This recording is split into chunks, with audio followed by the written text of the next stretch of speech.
Hey guys, so how do you build a successful student athlete? Probably the best piece of advice I can give for you is stop yelling at them. So if you're not adequately approaching this and the heart, so your mind and heart for your child or your student athlete, hopefully it's your student or your kid, then you're just going to drown them out and they're not really going to care. They're going to go for a little bit. So you can anger or fear lead people for a while, but eventually they revolt. So there's many stories, probably even in your own life, of how your dad or mom, usually it's dad, I don't know, us dads are jerks like that, got on you and you had a good career, but you just didn't like the way they talked to you. So I'd say the first thing, and I'm going to break these into some quick bullet points, and then I think over the next couple weeks, I'm going to add into or fully develop these a bit more. So first is, don't be a jerk to your kid. It took me, I don't know, maybe 12 or 13 years and 4 kids of mine to figure out this lesson that I saw 14 years ago, but I didn't utilize on my own until way late. So there was a study published, and it said what college athletes wished their parents said to them. And it was basically, I love watching you play, and here's what I really liked about the game. So that's what I tell Evie now when I tell any of my kids, but when I'm in the car with them and we're getting done, we're leaving, or if we're on the field, walking, I tell them, man, I really love watching you play soccer. In our case, it's pretty much always soccer. Or I love watching you run cross country. And then I'll throw in an example that I saw that they did. The way when the keeper kicked the ball way into the air to get it out, and you settled it with one touch and then took off. Man, that was beautiful. I know we've been practicing that.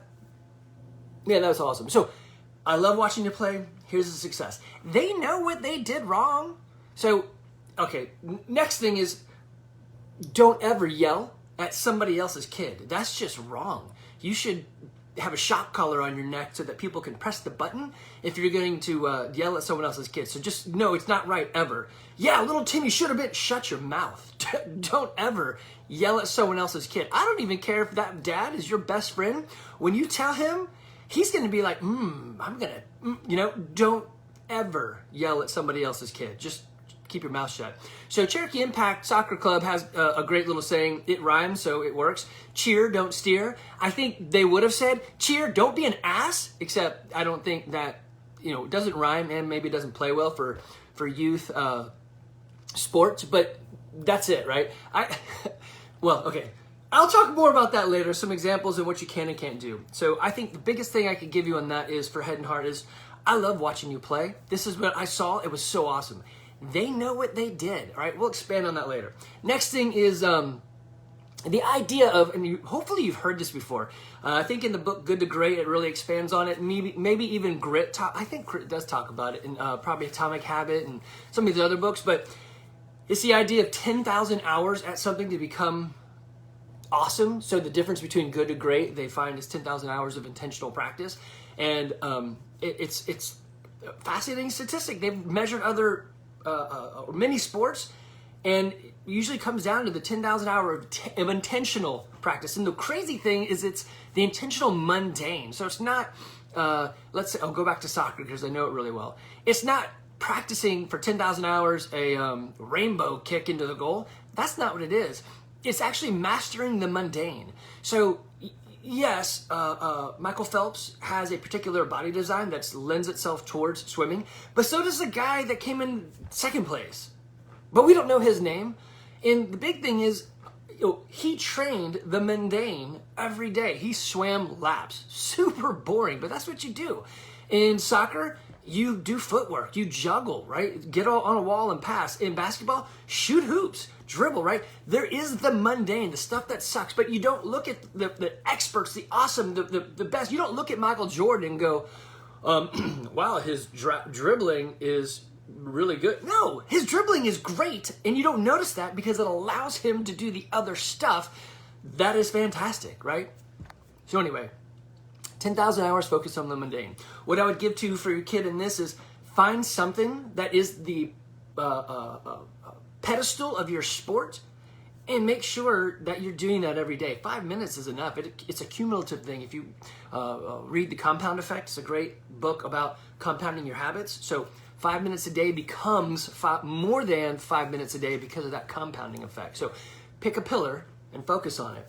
So for my soccer team, I actually rank them, that's on my computer right now, I rank them in their juggling. Well, I don't rank them. I have them tell me their juggles for the month, like if they got a PR or not, and then we put them in order, so I guess that's ranking them, and then we also have percentages. So I don't really care how they juggle compared to everybody else. We set up a team goal, and then we look at their juggling compared to themselves last month, so they get a percent change. So some kids had 1 juggle, so their percent change is massive over the years. One kid went from, I never juggle 1, to 182 in under, how does she do that? In under 2 months. So that's phenomenal. And all it took was some motivation, some goals, and doing it every day. Something else, 2 other things to consider, and we'll wrap it up with that. And then over the weeks, I'll expand on this, is teams are made during the season. Work on your teamwork. If you're that dad or mom or whatever going, my kid this, my kid that, you're not working on your team, and the coach probably doesn't want you there. So shut your mouth for one thing, and 2, have your kid develop team skills because you're on a team. Unless you're not on a team, it's wrestling, not really a team sport, right? And the other corollary to that is champions are made in the off season. So you look at the work that some of the big players, Larry Bird, Michael Jordan, put into what they do outside of their season, and I mean it's 10,000 hours, right? Practice is mundane. So something you can do in your off season is pick that specific thing. I like to double down on strengths. So what are you good at? Do more of that. And then fix a weakness. Hey, everybody knows you're slow to the ball, so let's work on sprints, right? So stay strong with what you're strong at, and then fix that weakness. So the bad part about fixing weaknesses is something else will always be the weakness, but that's good. You're raising your common denominators, or your lowest common denominator, whatever. You're raising the low thing all the way up, right? So you keep bringing the worst thing up, and to the end, you're like, oh, my worst thing is your best thing, ha, right? I mean, don't say it like that, but you know what I'm trying to get to. So the other piece of that, let me back up. So a long time ago, when Olivia was playing soccer and we're getting into club or select soccer, there's a tryout to it, and you may not make it. I mean, the coach could be like, no, you're not taking you this year. And so you're always looking for something you could do. So, of course, I own a CrossFit gym, CrossFit Garage. You're watching the video on our channel. And she was too young, I felt, to really participate in CrossFit, but I really didn't like the way CrossFit Kids was too goofy. And sorry, some of you love that, and I'm totally in it for you. It just wasn't for me. I wanted more specific learning. I wanted more technique and not, whatever. My kid was not in the stage, she wasn't 5, so I wanted more out of it, right? So, and this is a long time ago, at the time when CrossFit Kids was super new. So if you're into that, great for you. That's good on you. So we started doing a CrossFit Light, and I didn't really like that. And then we moved into what is it that they really need? What does she need and my other kids coming up that could really help in the off season? And what we came up with is she needed more strength and power, right? And how do you get those? Well, CrossFit, but it's hard to teach a youth body that could be great one day and then they grew a little bit and then it's off the next day.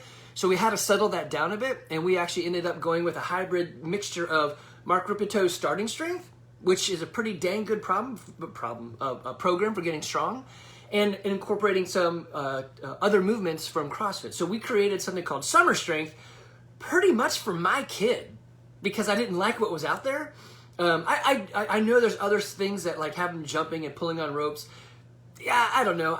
I just am not a fan of the growth of that after seeing what this program can do or what we've created. So I'd much rather have them lift heavy and become explosive than have a band on them. So that's just me. I'm not saying that's wrong or bad. Many people do it and they find success with it. So anyway, so we created Summer Strength specifically to help my kids because I wanted them to have that edge to do something better, something out of season that that was fun. So I also needed that fun aspect. That was community. I knew my kid would do it if other of her friends were doing it. So in years past, several of her soccer teammates would go to our Summer Strength with them, and they would work on, lifts and so forth. As a matter of fact, Genevieve Smith, a superstar goalie at Impact, crushed all the boys in the deadlift because she's a girl soccer player. She's got some legs. She can lift. And I mean, it was fantastic to see. And all the boys were like, what? And we told them, do not keep up with her. You're just going to hurt yourself. She's way above where you guys are at. So we worked on it. And in the end, they'll probably pass her. But at that time, in that stage, it was just awesome to see girl power, right? So anyway, we still have that. That is an offering. We actually have 2 things for the summer strength, and then I'm bringing something back for my youngest, Evie, and her crew, which is the same sort of thing, except it's soccer kind of slanted, so strength and power for soccer. But do something in the off season that will build them, that adds to. So continually always and only focusing on juggling is super boring. Yes, you need to do it, but add something else in there that gets their mind and their heart in a different place and allows them to grow. So over the next few weeks, I'm going to expand on these points and give you some actionable things you could do for your kid. As the summer approaches, it's a great off season to some degree for many, and give you an opportunity to maybe do some things with your kid that will help grow them to be a student athlete that's enjoyable for them and creates memories and so forth, and has you smiling and cheering rather than after events or meets going, right? There's no reason for you to feel that way, so we can help fix that. All right, take care, guys.